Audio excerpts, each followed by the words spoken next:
আপনি একটু সরে দাঁড়ান। আপনি একটু সরে বসুন। আমার অসুবিধা হচ্ছে তাই বললাম। আমার সুবিধা হচ্ছে তাই দাঁড়ালাম। অসভ্য, সভ্য, ন্যাকামো, জ্যাঠামো, ইডিয়েট। ক্লেভার। আপনি কি ভদ্রলোক? আপনি কি ভদ্র মহিলা? আপনার সাথে কথা বলাই আমার ঘাট হয়েছে। আপনার সাথে কথা বলা আমার পুকুর হয়েছে। বাসের মধ্যে সিন ক্রিয়েট করবেন না। আপনি বাসের মধ্যে সিন ওপেন করবেন না।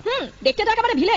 আপনাকে দেখতে কি ডামরি হেলেন? ভদ্রতা শিখবেন বাড়িতে। আপনি ভদ্রতা শিখবেন গাড়িতে। আপনার কোনো কাণ্ডজ্ঞান নেই? আপনার কোনো সাধারণ জ্ঞান নেই? সকালবেলা কি কচু খেয়ে এসেছেন? আপনি কি সকালবেলা খালি পেটে এসেছেন? ঠিক আছে ঠিক আছে, হয়েছে হয়েছে। একটা মেয়ের সঙ্গে ঝগড়া করতে আপনার লজ্জা করে না? একটা ছেলের সাথে কথা বলতে আপনার ভয় করে না? কি আশ্চর্য, কি অপূর্ব। দেখুন ধৈর্যের বাঁধ ভেঙে যাচ্ছে। শুনুন, ধৈর্যের বাঁধ আমার শক্ত হচ্ছে। মুখ সামলে কথা বলবেন। আপনিও কথা ঠিকভাবে বলবেন। আপনি নামুন তো। আপনি উঠুন তো। ঝগড়া করা কি আপনার নেশা? ঝগড়া করা কি আপনার পেশা? এই কন্ডাক্টর, বাসটা বাঁধো, আমি সামনে স্টপেজে নেমে যাবো। এই যে ম্যাডাম, নেমে তো যাচ্ছেন, নামটা বলবেন। অসভ্য, এটা তো আপনার ডাক নাম, ভালো নামটা বলবেন। ছোট লোক। বাহ, সুন্দর নাম তো। বাড়ি কোথায়? নিমতলা। বাহ বাবা, খুব ভালো জায়গায়। কবে মারা গেলেন? কেন, আপনার শ্রাদ্ধের আগের দিন। খুব ভালো দিনে মারা গেছেন।